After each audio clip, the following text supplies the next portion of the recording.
Welcome to Gear Talk. I'm Chip. And I'm Chris. This is Annie. And I'm Brooke. And we have some very special for everyone in this show. We are reviewing the Orca Swimrun Wetsuit RS1, their top-of-the-line model. And to help us with this, we have Mr. Low Tide Boy 2020 himself, Marcus Barton. Welcome to the show, Marcus. Woo! Hey, gang. Long time no see. Yeah.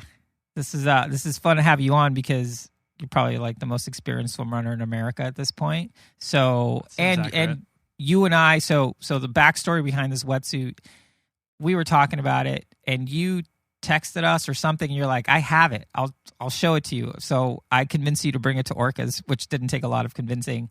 And then I asked you if I could borrow it so we could do it for the show. So I wore it last weekend and have a lot of opinions on it. So we're stoked to have you on and talk about this. But awesome. But first, any gear updates? Okay, Yeah, I'll go. I have one.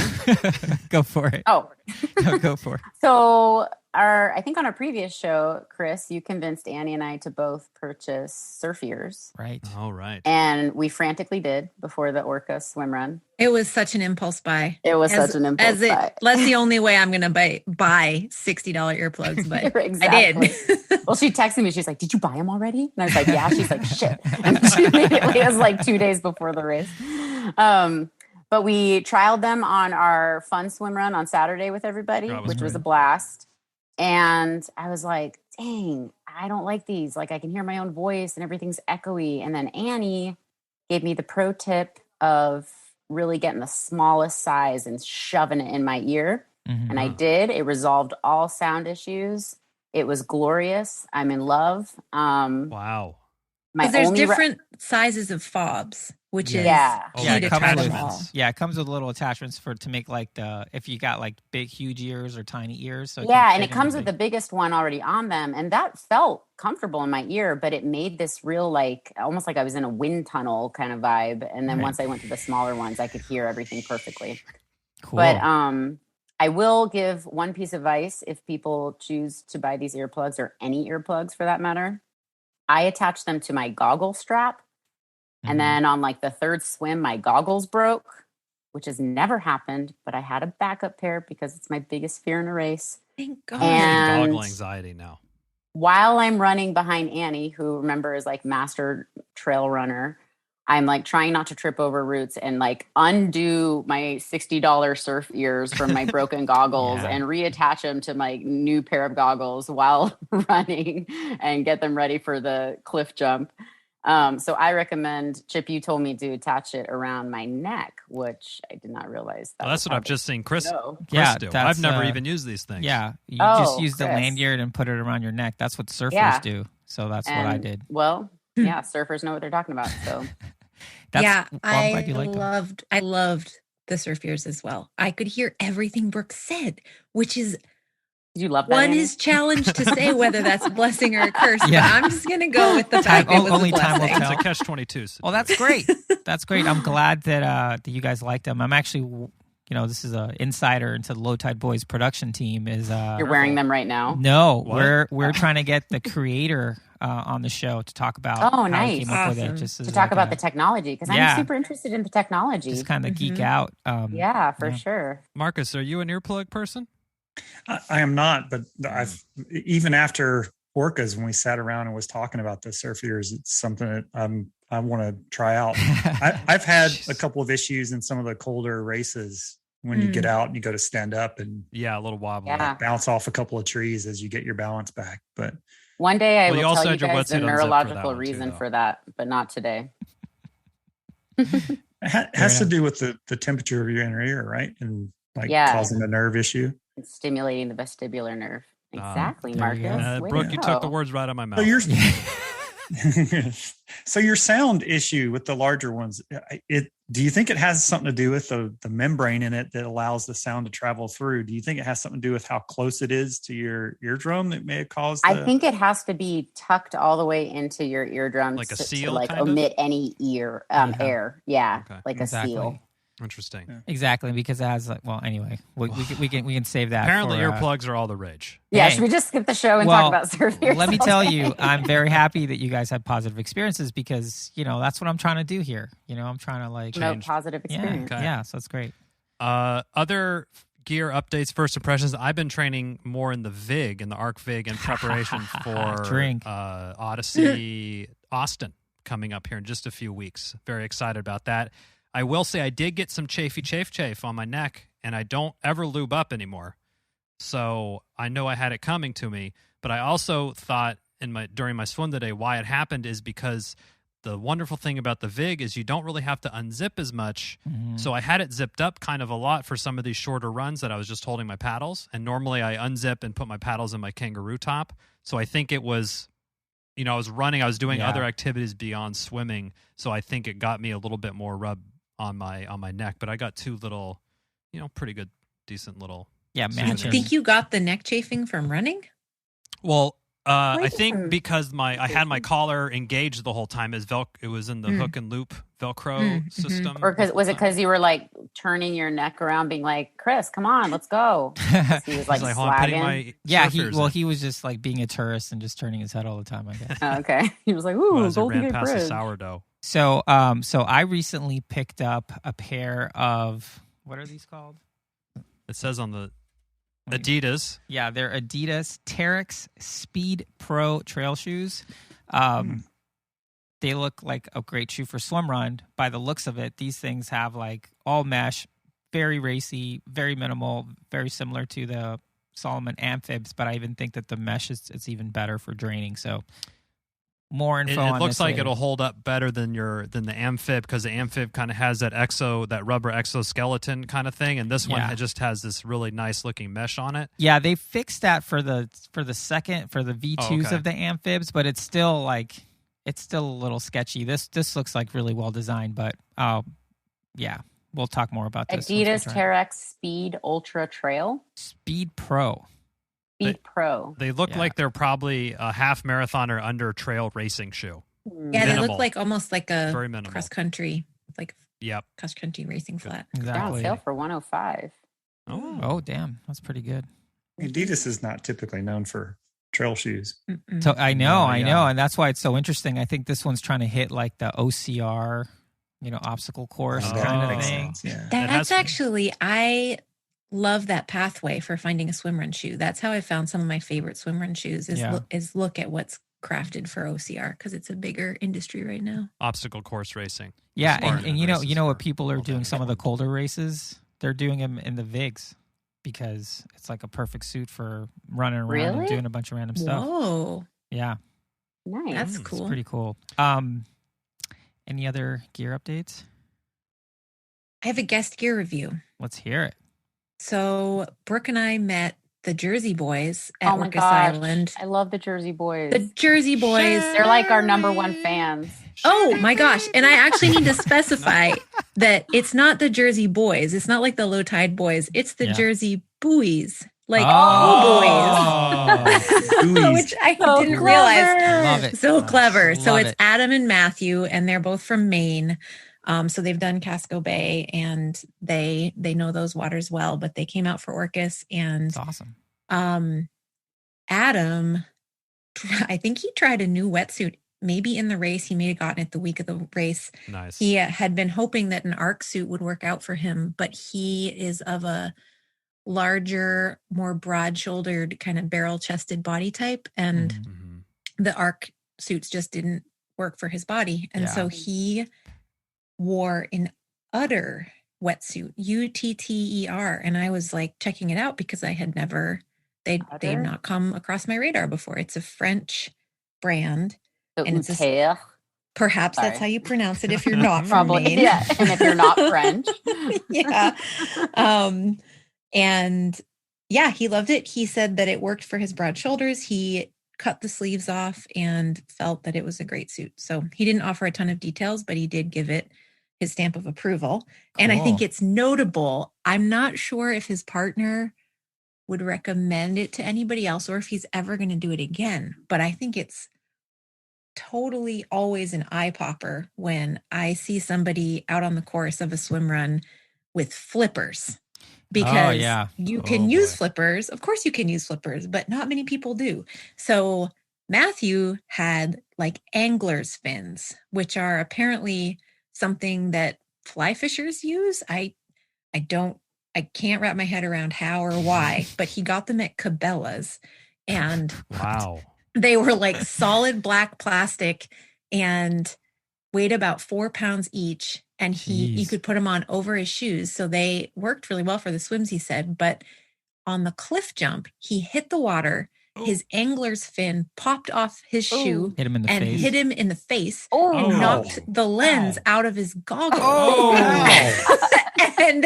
And they were Holy telling shit. the story, and I'm retelling it because it's an incredible story. And so the goggle lens pops out, and then his partner Adam is like, "Hey, your goggle lens!" And he's like, "Oh my gosh, my goggle!" And he's like fiddling around with his goggle situation, and then the flipper that popped off sunk to the bottom of Cascade Lake. Oh no! And he finished the race with one flipper. Wow. And Dolphin. that's the Jersey Boys, and we appreciate Jersey Boys. Adam. Yes, the Jersey Buoys. We appreciate Adam, you reaching out and sending us your impressions of the Uter wetsuit. Yeah, I do very have, interesting. It looks utergear.com.au, which my suspicions, believe me, this would be an Australian company based off that domain. But Perhaps. there could be two, Uter and Udder. No, I don't know. No, utergear.com is correct. Maybe it's udder. Maybe it's cows. Maybe, I don't know. Who knows? Okay. Maybe it is Maybe cows. there's two. Well, anyway. And we have, I hear we have an untethered thought. Yes, this goes in our untethered thought category, but I think it's more a tethered thought. Okay. So I felt very untethered these last 2 years, which I think a lot of people have felt. Mm-hmm. Just with like training by myself in Swimrun in Eastern Washington and, talking to Annie on the phone about training, but it's obviously not the same as going on swimrun adventures with your partner. And being back at Orcas was just pure swimrun bliss. I was so happy to meet you guys in person, Marcus, meet you in person. Just see the swimrun vibes and all the energy, and go out for our fun swimrun the day before. I was like, yes, this is why I love this sport. And it totally reignited my passion, which was kind of, I was worried about your That's passion. great. yeah, Annie That's was worried good. about my passion, but it's been tethered again, and the tether is strong, and I love it. I'm super excited for the future. It's funny you Thank you for mentioned. sharing. Thank you for sharing. It's funny And it you only mentioned took Saturday. a weekend with the Low Tide Boys to That's make all it it took. happen. That's all. Right? Yeah. Hey, wait. Yeah, I was there. Yeah, Annie, Orcas Island, that had nothing to do with it. It's funny because I was thinking about the Saturday swim run as I was listening to the Run for Tacos interview, because it was a couple weeks ago and I remember everything. So everyone was talking about it, so I wanted to re-listen to it. That Saturday swim run, I want to do So something where it's 4 hours of just that. Yeah. We're Yes. just kind of cruising yeah. around. And Totally. the muffins. That was too, just so much fun. was Kind so of much taking it out of fun. race mode. It was great. It was Yeah, so and then fun. Still a you'd fika, stop though, occasionally, required. Still a and people would fika. be like, "Oh, what shoe are you wearing?" Or, "Oh, Yeah. how do you put your pool buoy on?" And you kind of work out little gear things with each Mhm. other, and it was Yeah, it was you meet new people. Yeah. What's your name? Yeah. Sorry, I had to bring That's an that up one more inside time. joke. That's No an inside joke there at all. Yeah. No inside joke at all. We do have one more thing. We wanted to give a shout out, which so we're all about stepping into the lab here on Gear Talk, doing bucket test, weighing things, dry Doing the weight, things like science. that. Yes. Fan of the show, Adrian, who's come through for us several times. He did a nice Austin course preview addendum. He did some course recon and relayed it back. He's all about it now. He had a great race at at Casco Bay. Top 10 performance with him and his partner. So we're really happy to see him be more involved. He sent us a amazing email a couple weeks ago, obviously saying he's loving the show with the Swimrun Labs. Of course, who doesn't? He wanted to say he's been trying the couple different shoes, specifically the Switchback 2 Saucony ones with the BOA. He likes how convenient they are. But then he drops a bit of gold here. He has himself a Google Sheet with full analysis. Adrian got himself a lab coat and stepped into the lab. So he has shoes, their dry weight, their wet weight after a 5-minute drain. And then he has even a measurement for weight after drain plus a shake. And then a column for notes, including I love it. Some things like the gel pad weighed the same by itself after getting wet. So the interesting bits there. He also has a section for socks. So he's been testing a couple different socks and how dry and wet they are. And then after a squeeze. Please tell me he's got the sea snugs in there. You'll have to see it for Adrian. yourself. You have time. But can I tell you why I love the shake so much? Because it simulates like taking your first few steps running, right? Sure, exactly. Like you don't just like let the shoe drain. You're like running, so you get a little water dissipation that way, you know? Yeah, so we need to give this email way more attention than what we're mentioning it now, but we just wanted to thank Adrian for it, and we're in a future show we're gonna unpack everything, all this research, and share it with everyone. Absolutely. Can we please talk about this Orca's RS1 Swimrun Wetsuit? Batman suit? Let's do it. Yeah. So we have Marcus here, who used to be sponsored by Orca, raced in Orca for a super long time. So Marcus, can you give us like a little bit of a history lesson as far as what you know, sort of getting to the RS1 Swimrun Wetsuit, this 3rd gen? Sure. So I can do that. I'd like to throw out a disclaimer first. Go for it. And that is that I am an ARC ambassador. So everyone knows. So are we unofficially, I think, at this point. So it's not just when you guys start talking about the RS1, and I mentioned to you, Chris, I was like, I've got this suit, and you're like, all right, well, what about the newest one? I'm like, no, I'm talking about the newest one. I've got it. I've been racing in it. And I threw out there, my initial thoughts, and I think that's kind of what spurred the, hey, let's have you on the show to talk about it. But I do want to throw that disclaimer out there, and along with that, just for the folks who don't know me very well, is I typically seek out sponsorship and ambassadorship from companies whose products I love and enjoy. Mm-hmm. It's not the other way around. So it's not just I'm not good enough for people to approach me and say, hey, will you wear our stuff and talk good about it? Like, that's not the way it works. And instead it's I'm going to be probably buying this stuff that I love so much.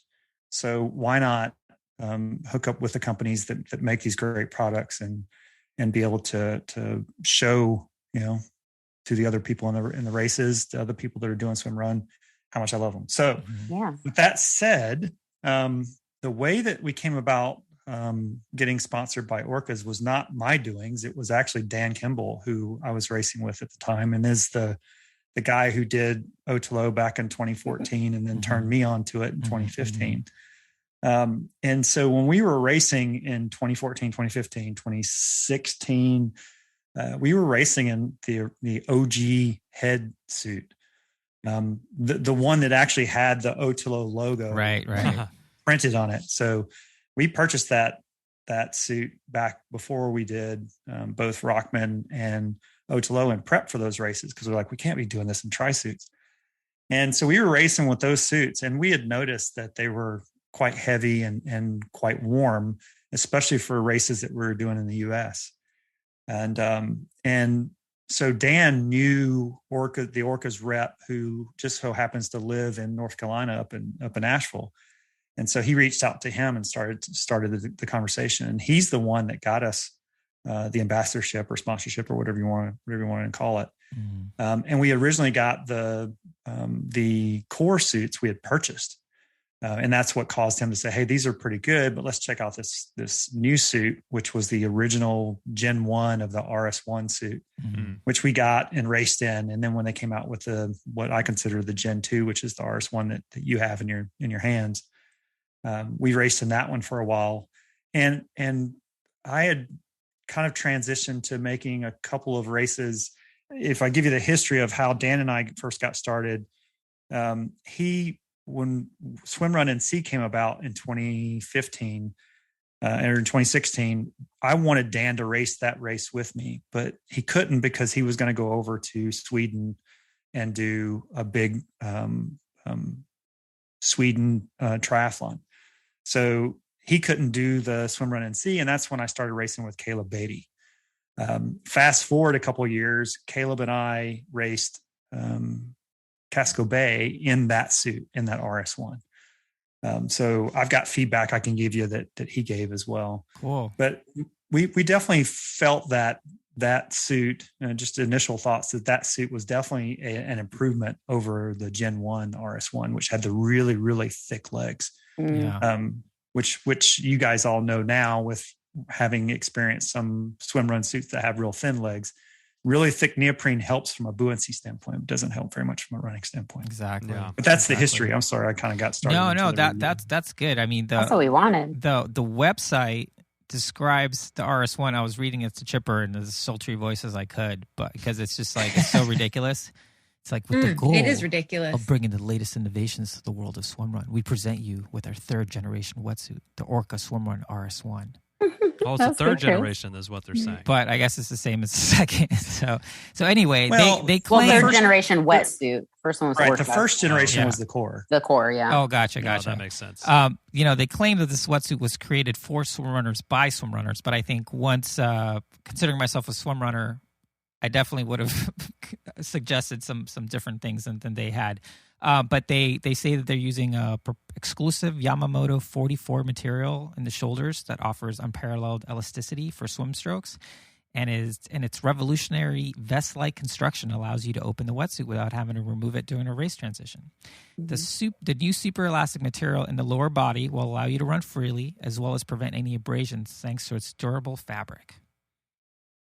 Well. What they mean by material, they just Chris mean like chomping at the bit. I know. I can't even hold it back. Down boy. Okay, I'll hold it. Anyway, that's how they describe the thing. The retails for $499, and yeah. And Chris has thoughts. So let's hear Marcus's thoughts.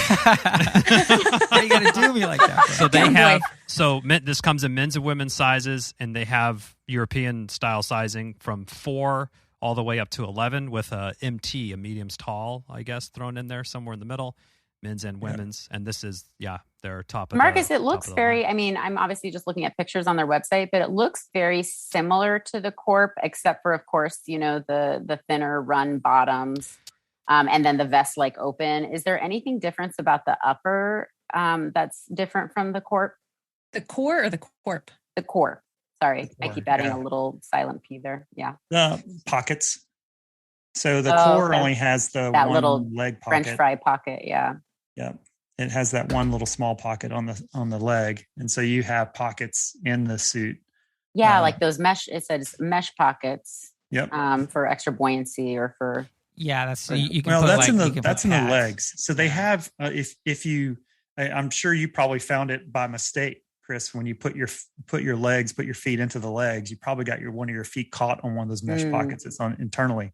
Yes. So internally on the legs themselves, there's these mesh pockets, and I have the buoyancy pads that you're supposed to insert inside those pockets if you did want extra buoyancy in your legs. Do you ever use them?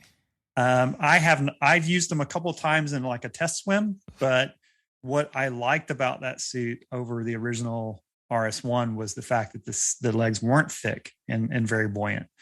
So I've never raced with them. I used them once or twice in a swim and said, I don't care for the buoyancy pads. Okay. So, because that's what you had. And at the time I was also racing with the Swim Runners green buoy, which is pretty big. And so therefore I didn't really need a whole lot of buoyancy in my legs. Yeah. So how we usually break down these reviews, Chris and Marcus. Chris, I'm sure you're well aware. So we start with swim performance. Just trying to remind Chris. I'm trying to remind He's just trying to delay me from dropping the fire. Put some guardrails up here. So let's talk about first swim performance, how we thought about this wetsuit. Thanks, Chip. Thanks for getting us back on track. No problem, Brooke. So it does come with arm warmers, although Marcus didn't provide those. So minus points on that. Sorry, Marcus. I need it. So Chris and I did 2 hours, 15 minutes swim run. Full swim run, different paces. 11, 12 miles of running, 3-4 Ks of swimming total. So we had a good day out there. Yeah, pretty. I feel like my opinions were becoming very well formed over the 2 hours and some odd time we were out there. And one interesting feature of this suit, I guess, that's unlike any other swimrun wetsuits that we've seen, is that the entire front, instead of zipping down to just below your navel or where your waist hits, it actually has kind of an open front. So it's vest-like. It's a vest-like attachment, as they mentioned on their marketing website. So it actually kind of opens up like a button-down shirt would, or a jacket or whatever, or a vest, if you will. There you go, Chipper. I need to stop the third person stuff. You really do. Anyway, okay. So my initial, just looking at it, I'm like, oh man, I feel like water would be really rushing in this. So Chris and Marcus, how was the swim performance for the RS1? You want me to go first, Chris? Yes, guess first. Okay. So I was concerned about that too. And I found that maybe it was because of sizing that I had the right size suit. Now it's a size 7. I had thought about doing the MT suit, which is kind of, if you look at their sizing, the 6 to 7 is not that big of a jump. And the MT has this weird range of weight and height. Yeah. It's kind of weird. I don't know how that suit fit in. And so at first I thought I was an MT. Dan already had a size 7. So I tried his. And it fit fine. So I went ahead and ordered the 7. And I think even Caleb got a 7. Caleb is a little bit of a smaller frame. He's younger than I am, so he doesn't have the little bit of a gut that I do.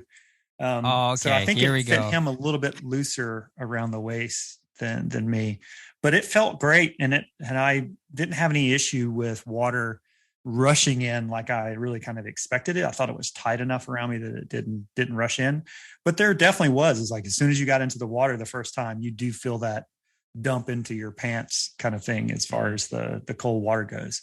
So that water does get in there, obviously, because it's not sealed, but it wasn't like a constant flow in and out that I expected when I first saw the suit. Yeah.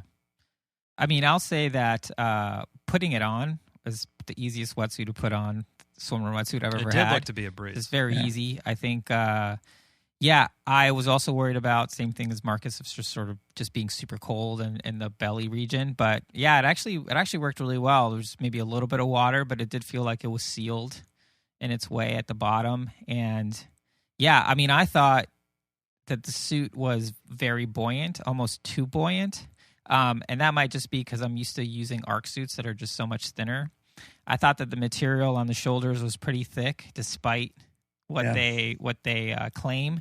But that's also my frame of reference, because I'm, the lens I'm applying to this suit, this is the top of the line suit. This is their, elite $500, their $500 suit. So I'm not comparing this to the Synergy, but a little bit of foreshadowing I actually will be.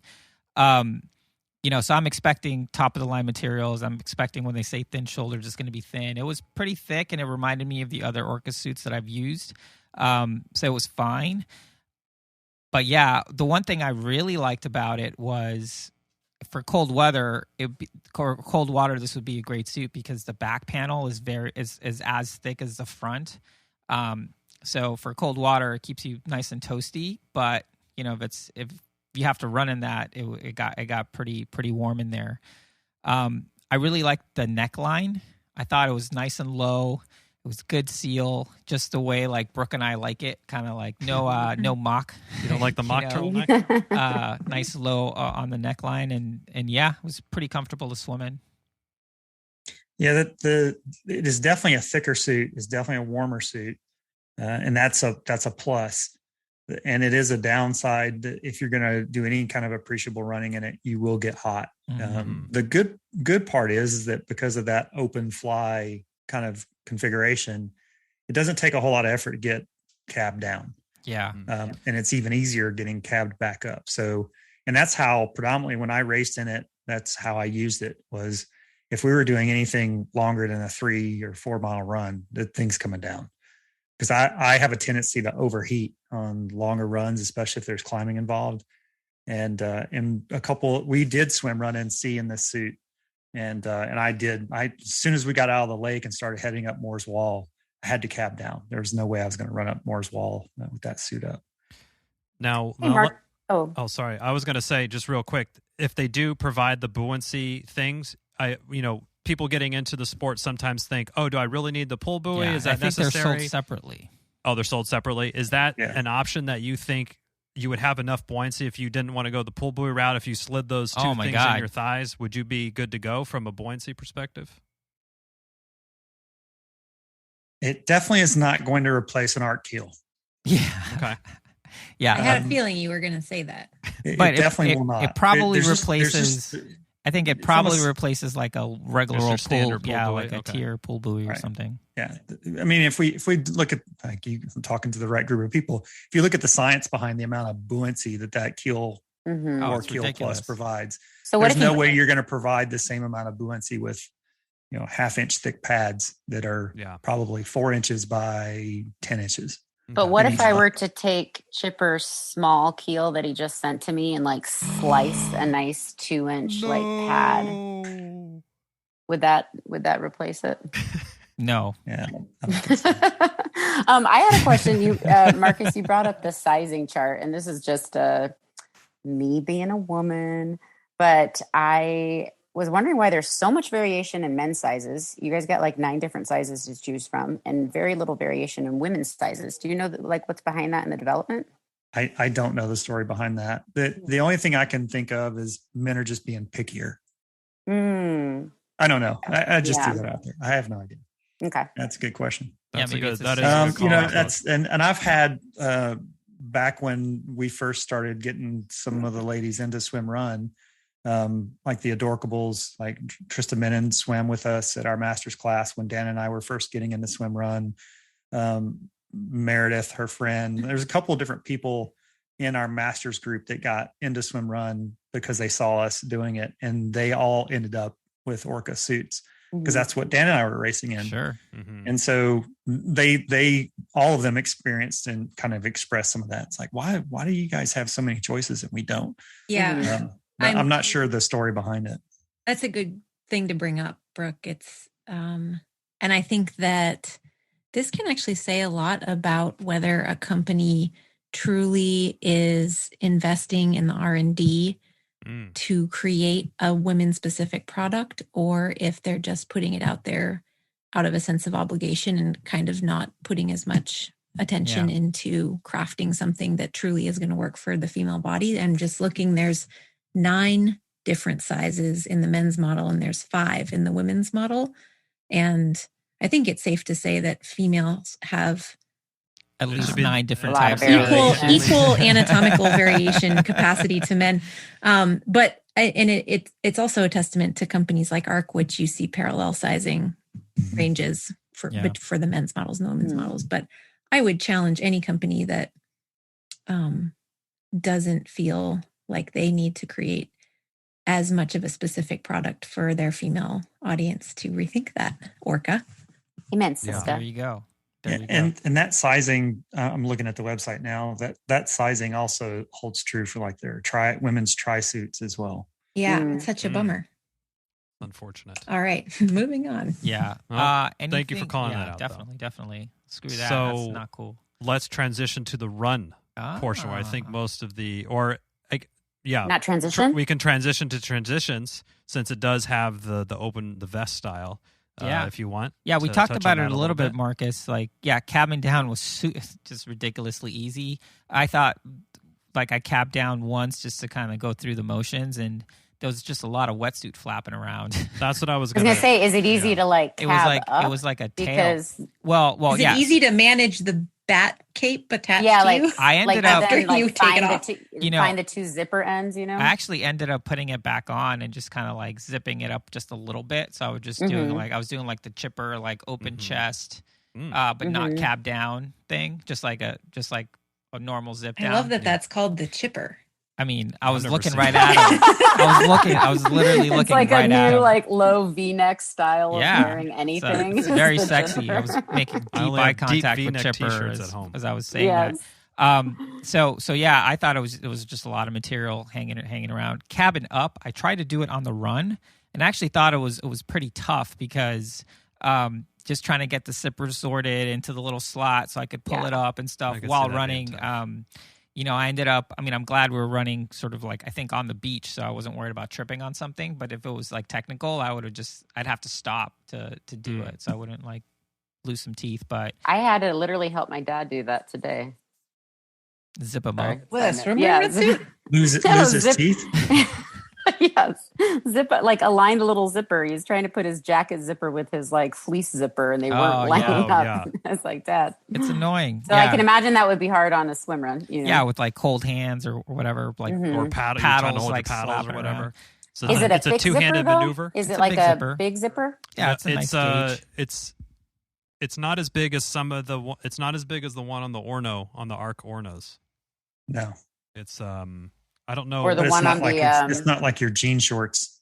Yeah. No, or the one on like the pants. Synergy. That's a big one. Yeah, it's not as thick as the Synergy one. It is equal to. This is the same one on the Vig, right, Chris? The Vig, I think, is much smaller teeth. Really? Oh, the teeth. Okay, yeah, I guess the zipper is decently. It's not as large as the Synergy or the Orno, the Arc Ornos. It's maybe but like it's not one size smaller. Yeah. Okay. So I'll peruse the site. What did you think about transition, Marcus? I'd have to echo what Chris is saying because it attaches at your hips, and then of course it's one piece in the back, but there's nothing on the front. Once you get it calved down, it's almost like a cape. Yeah, the whole thing kind of hangs down the back, and it's open, so it's flapping a little bit as opposed to like staying in one area. And I did have, on occasion, issues running and trying to zip it, like get the zipper reconnected. Mm-hmm. And it's funny that you mentioned doing it with cold hands because that was when I was really challenged with it. If my hands were cold, that was a challenge to get it back up.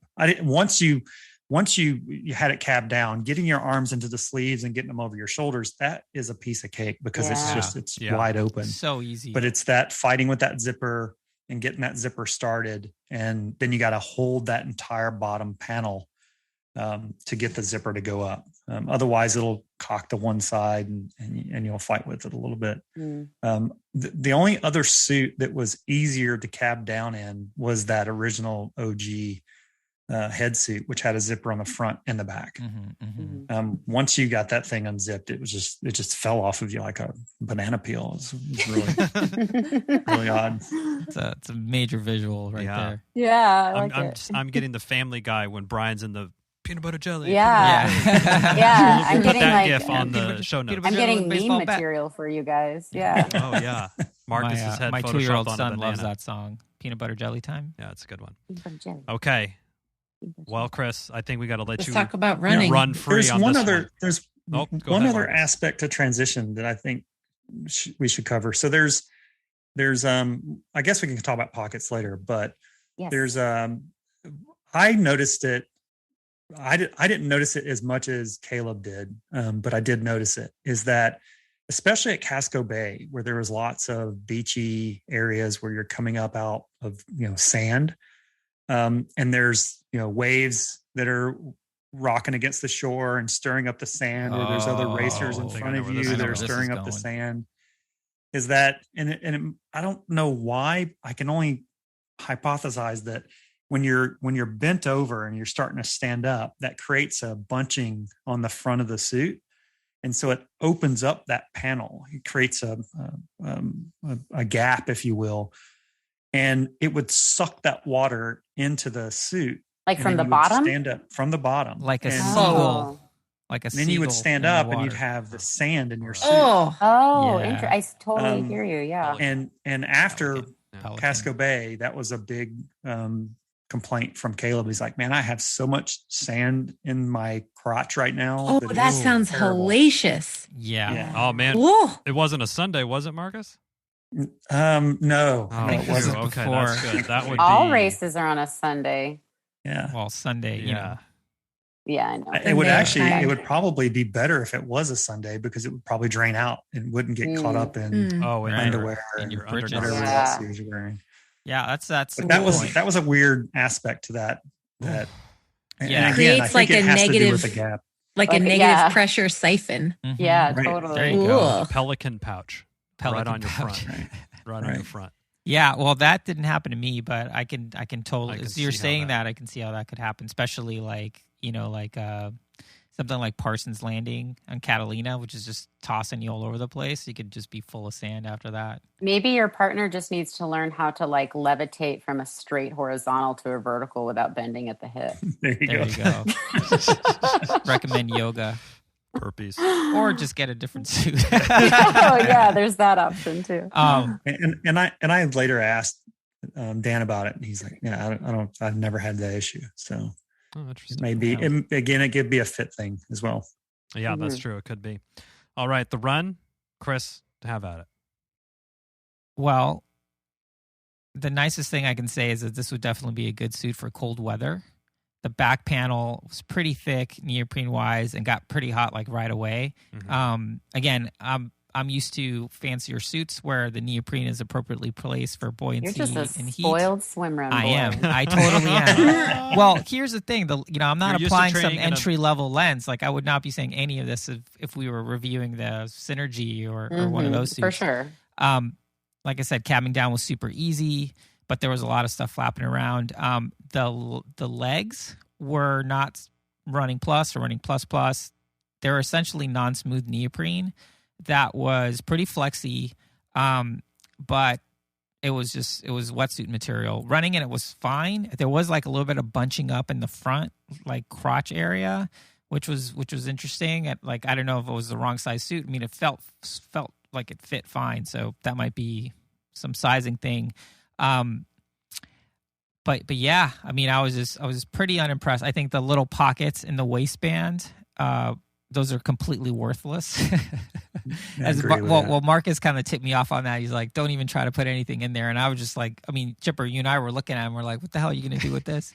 Worthless because they're small or their placement or well, the placement is right in your lower abdomen. So you can't put anything that's like, not bendy or thick or anything. And it's just kind of open. So anything is that in the vest part? It's in the bottom part. So where the vest, it overlaps where the vest closes. Okay, so it's close to your skin, with the pockets. Okay. Yeah. But then if you were opened, would that stuff just fall out? It could, yeah. Oh, okay. It could just that's what I'm asking. Is it in the part that opens up? No, so it's not in the top portion. It would be sort of in like your, in the bottom section. There's like a little, in your bodice, exactly. Okay. I mean, the one thing I really did like about the bottoms is that despite the fact that they were thick, the way they did the panels were great. There was a lot fewer seams in sort of the inner thigh area, which if you're going commando, it's something you're more sensitive to. Less seams, the better. Like, for example, the ARC suits, they have this weird little diamond seam that's right in your, right in your special parts. That it's just, it can be prone to chafing if you're not, if you're not taking care of that. If you're not calloused. Exactly. Yeah. If you're not calloused or you're not lubing up. But this one, it was more like trying to be like running underwear in the sense where it was just seamless. All the places where my thighs would rub together. So I thought that was really good because it was actually super comfortable to go commando in it, despite the fact that it was still a little thick for my liking. So Chris, when you say the bottoms are thick, are they thinner than the core and just thicker than the running plus or running plus plus, or? Is it all improved upon from the Gen 1? It feels like a Gen 1.5. It's definitely thinner than the Gen 1s, but it's not. I mean, running plus even like the running plus on the Orno is way thinner. Mm-hmm. Probably the running plus is probably half as thin as the bottoms on this, at least. Yeah. Okay. What's your take on thickness as compared to the ARC Corp? I think the ARC Corp is much thinner. It's thinner. It's much thinner. Yeah. Okay. And again, that's like the entry level suit. Yeah. Versus. Yeah. And I was gonna say the same thing, but I wanted to hear you say it first. It's definitely thicker than the ARC Corp. It's definitely thinner than the first RS1. The first RS1 was what was it, 5 mil? Yeah, it was pretty like thick. that. It was very, very thick. It's very triathlon influence with crazy buoyancy on the thighs.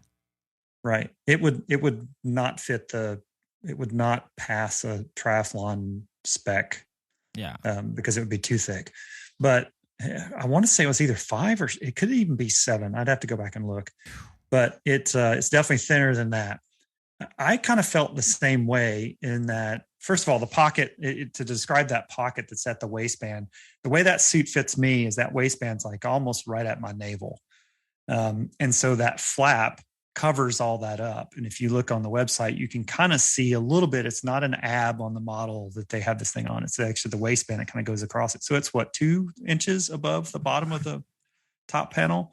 But the way that it's the mesh or whatever the fabric that they use to design it with, if you put anything like gel packets or anything like that in there, it would weigh it enough to where it would kind of flap around a little bit.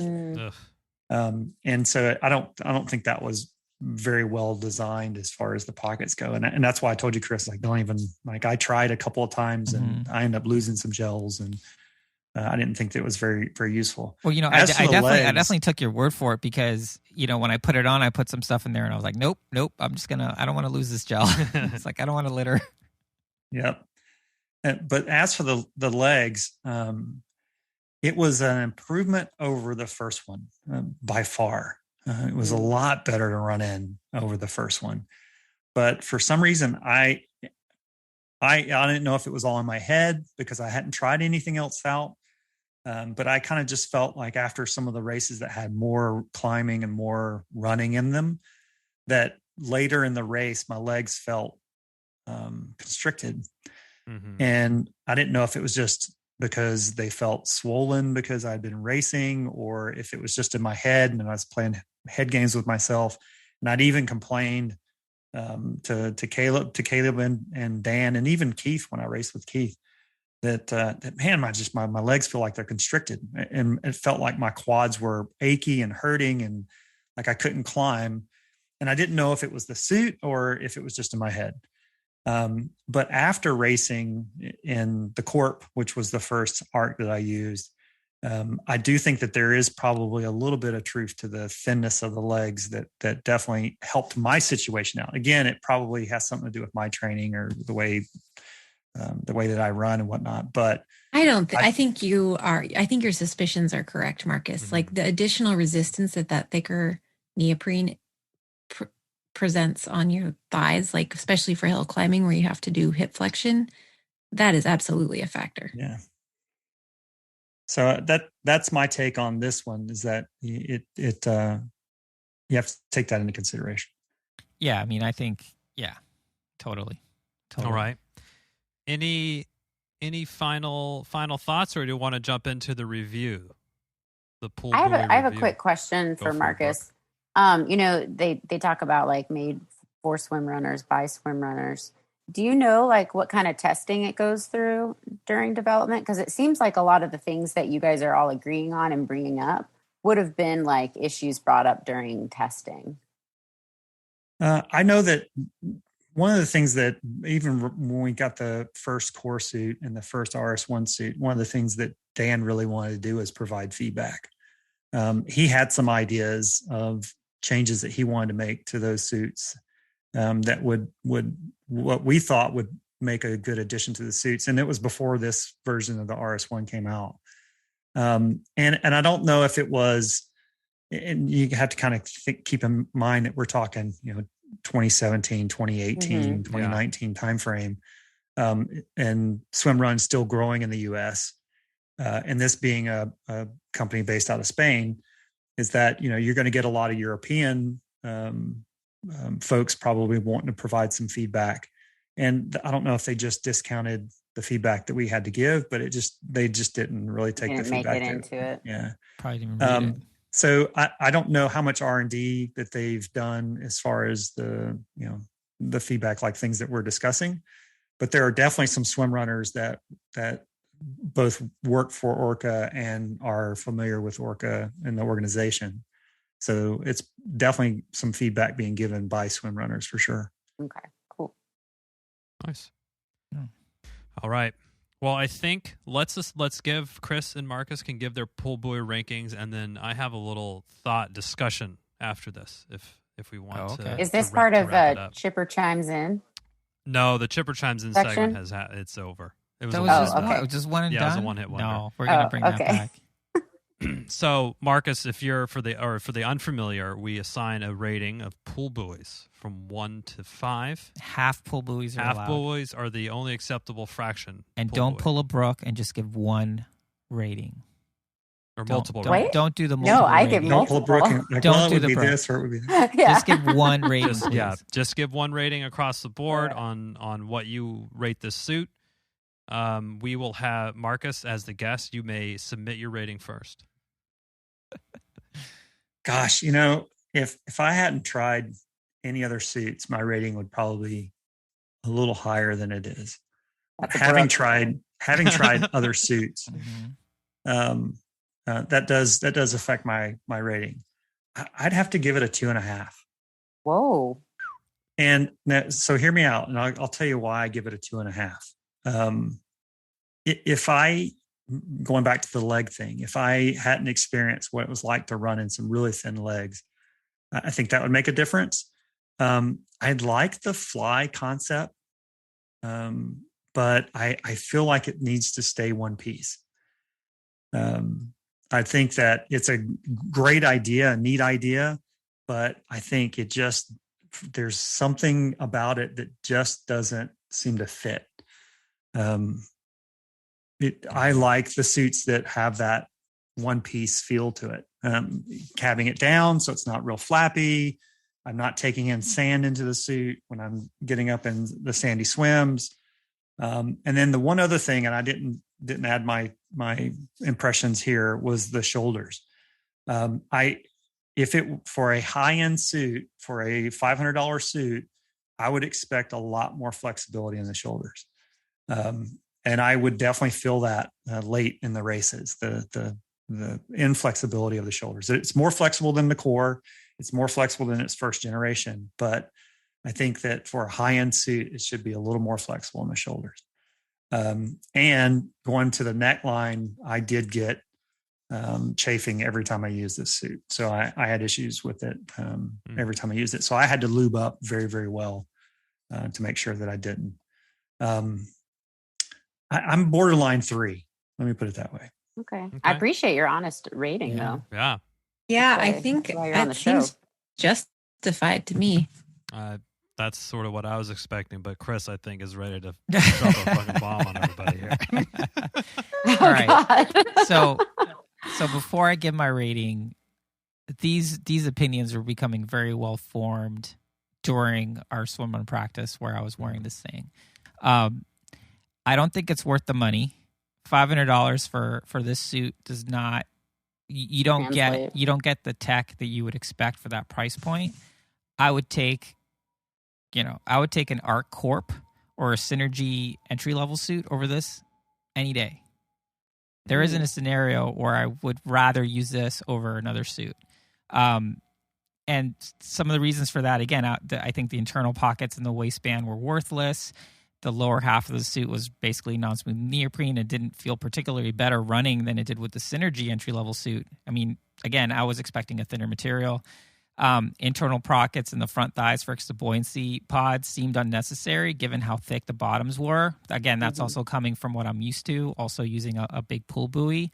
The fly design, I agree with Marcus. I think it was clever, and it's great that they're trying new things, but I think it needed like maybe 10 more iterations where they're really working on it. I really take objection to when they say created by swimrunners for swimrunners, because I would consider myself a swimrunner and I would have created this thing very differently if given the budget or whatever the resources to do it.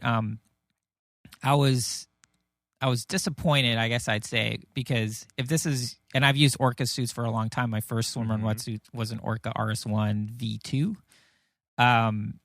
And I still have that suit. I care about that suit because it was my first suit. But for the top of the level thing, I was expecting so much more. And, just cabbing down easy is not enough to have me give it more than a 2. Right on. Yeah. That's I if I could step back in there for a second, that very well put, Chris, is that the cab down feature, I think, overshadows everything else about the suit. And I think that they put a lot of stock and time and effort into that cab down feature. Yep. But it's not enough to carry it. Yep. Do you guys think that, we talked about like the Running Plus bottoms as being kind of the, the next gen of swimrun. Do you think the cab down, the vest-like feature could be something that, if fine-tuned, could be the next gen of swimrun wetsuits? I mean, that's a really good question. I think helping people be able to cab down is important, especially as you're seeing more possibilities for solo swim runners. Because I haven't been able to cab down in any swim run. No, I was actually that's why you have a partner, right? With a single I was zipper. thinking, because we often will ask the question when we're reviewing something like, who is this product for? And I was thinking this product is for a solo swim runner who has money burning a hole in their pocket and tight shoulders. doesn't care about hip mobility with the running. But a solo swim runner. It's someone who gets home from their swim run practice and doesn't have someone to help them out of their wetsuit, because you need to get out of your wetsuit at some point.